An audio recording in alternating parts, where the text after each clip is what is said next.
મારું નામ છે તારા ત્રિવેદી, ભાવનગરથી. આજે આપણે બનાવશું કેરીનું ખાટું અથાણું, મેથીવાળું કેરીનું ખાટું અથાણું. મેથીના કુરિયા સાથે આપણે બનાવશું. આપણે મીઠા અને હળદરમાં આપણે કેરી પલાળી દીધી છે અને 4 થી 5 કલાક આપણે રાખશું. આપણે વઘાર માટે મસાલો તૈયાર કરીએ છીએ. આપણે 1 કિલો મેથીના કુરિયા લીધા છે, 200 ગ્રામ જેટલા રાઈના કુરિયા લીધા છે.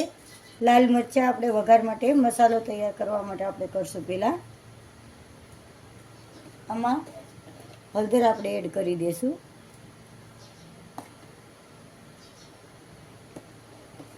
હળદર એડ કરીને બધું હલાવી નાખશું. મીઠું વઘારમાં આપણે નથી નાખવાનું, એ ખાસ ધ્યાન રાખવાનું. જો મીઠું પહેલાં નાખીએ ને તો આપણું અથાણું કાળું પડી જાય. મરચાં ઉપર પણ નાખી શકો છો અને અંદર પણ નાખી શકો છો.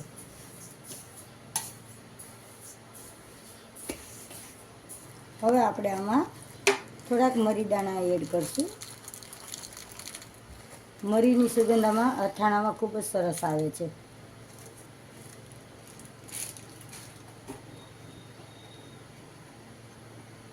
હિંગ થોડીક અથાણામાં જાજી જોઈએ છીએ, એટલે હિંગનું પ્રમાણ આપણે વધારે એડ કરશું. ગેસ ઉપર આપણે તેલ ગરમ મૂક્યું છે. ફૂલ ગરમ થઈ જાય પછી આપણે વઘાર કરવાનો છે મસાલાનો. આપણે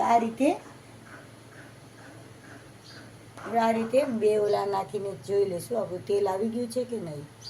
જો આપણો દાણો ઉપર આવશે તો તેલ એકદમ સરસ થઈ ગયું છે.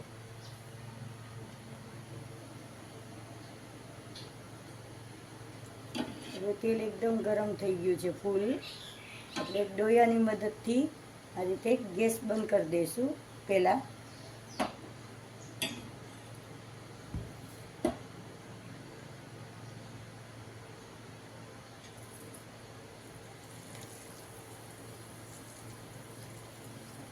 બહુ વધારે પડતો વઘાર નથી કરવાનો, ધ્યાન રાખવાનું છે. ગરમ ગરમ તેલ આપણે બધા મસાલામાં એડ કરી દઈશું.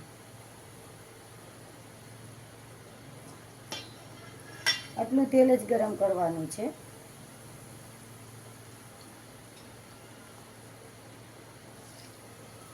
વઘાર કરતી વખતે હળદર સિવાય કોઈ અંદર મસાલો, મીઠું કે મરચું કોઈ વસ્તુ નાખવાની નથી.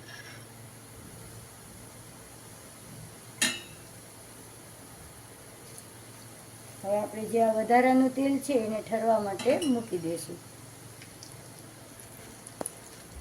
આ રીતે આપણે હલાવી નાખશું. મસાલો પહેલાં આપણે તૈયાર કરવાનો.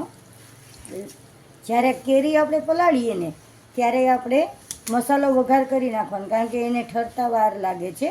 5-6 કલાક આપણે એને એકદમ ઠરવા દેવાનો છે વઘાર કર્યા પછી.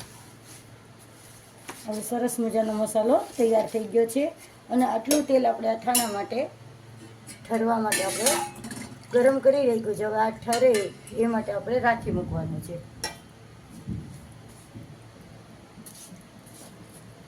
આપણી કેરી એકદમ સરસ મજાની પલ્લીમ સરસ થઈ ગઈ છે. હવે આપણે આને એક કોરા કપડામાં આ રીતે આપણે કાઢી લઈશું. નીચે કંધાન રાખવાનું, કારણ કે કેરી છે તો સીધી આપણે કપડામાં રાખશું ને તો લાદી ખરાબ થઈ જાય. આ રીતે આપણે એને હવે પાણીમાંથી બહાર કાઢી લઈશું. હવે આપણે આ મોટા વાસણમાં આપણે જે વઘારેલો મસાલો છે એ લઈ લેવાનો. આપણે આને 4 થી 5 દિવસ હલાવવાનું હોય, એટલે મોટા વાસણમાં હોય ને તો જ વ્યવસ્થિત થાય. મસાલો આપણો એકદમ ઠંડો થઈ ગયો છે.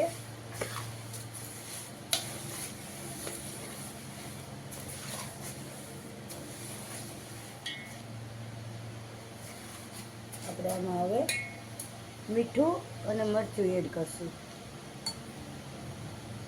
મીઠું આપણે ટેસ્ટ અનુસાર નાખવાનું છે, આપણને જેટલું મીઠું પસંદ હોય. અથાણું છે તો અથાણામાં હંમેશા મીઠું જાજુ હોય ને તો જ અથાણું 12 મહિના સારું રહે. ઘરનું મરચું આપણું જે હોય ને એ સરસ નાખીએ છીએ. આનાથી આનો કલર પણ ખૂબ સરસ આવશે.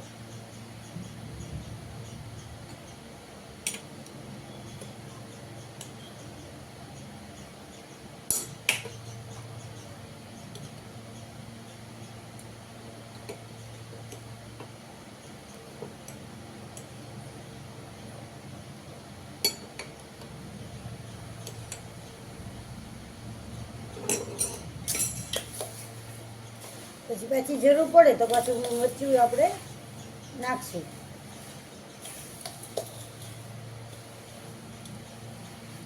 હવે આપણે આમાં જરૂર પ્રમાણે આપણે તેલ અત્યારે એડ કરશું. અત્યારે બધું તેલ નથી નાખવાનું.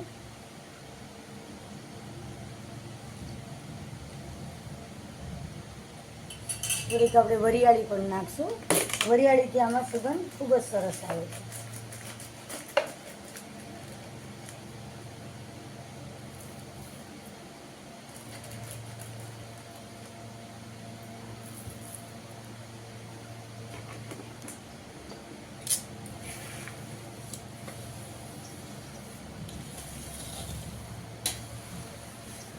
હવે આપણી કેરી સુકાય ત્યાં સુધીમાં આપણો આ મસાલો એકદમ ઠરીને અને સરસ તૈયાર થઈ ગયો છે.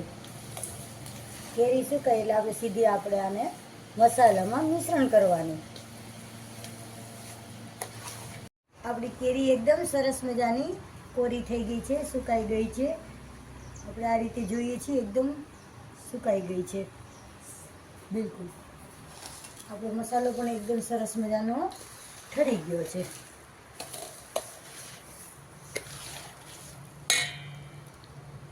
નજીક આવતી જાય.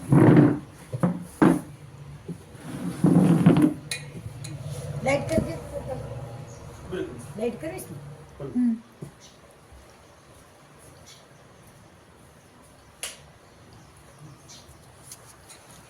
મસાલો પણ એકદમ સરસ રીતે ઠરી ગયો છે. હવે આપણે આમાં કેરી મિક્સ કરી દઈશું.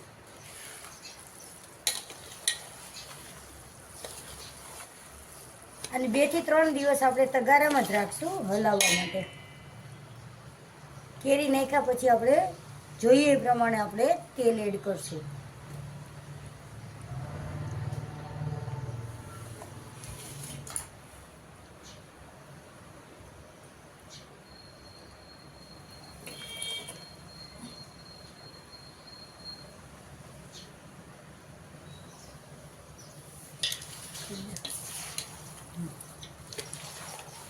આપણે આમાં મિશ્રણ કરી દઈશું. ખૂબ જ સરસ આપણે મેથી કેરીનું અથાણું, એકદમ મેથીના કોરિયાવાળું ખાટું અથાણું, ખાટું ને તીખું સરસ મજાનું અથાણું તૈયાર થશે. અને 1 વર્ષ સુધી આ અથાણાને કંઈ નથી થતું. આપણે 1 વર્ષ સુધી સાચવી રાખીએ. અથાણાની ખાસિયત છે આપણે ઠરી ગયો ને મસાલો પછી નાખીએ એટલે આપણે અથાણું આખું વર્ષ કાળું પણ નહીં પડે.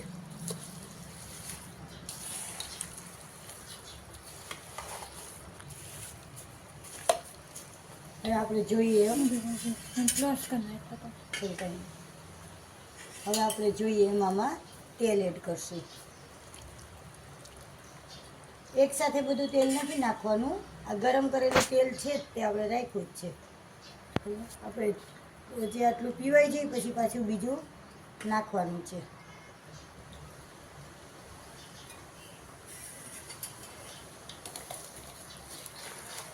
પછી જરૂર પડે તો પછી પાછું આપણે નાખશું.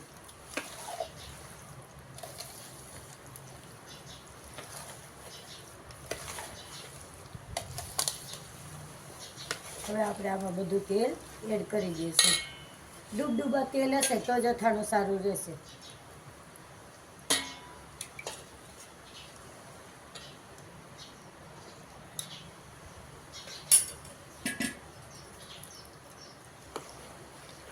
ખૂબ જ સરસ આપણું અથાણું, ખાટું અથાણું સરસ મજાનું આપણું તૈયાર છે. તો તમે પણ બનાવશો અને અમારી ચેનલને લાઈક અને સબસ્ક્રાઈબ કરજો.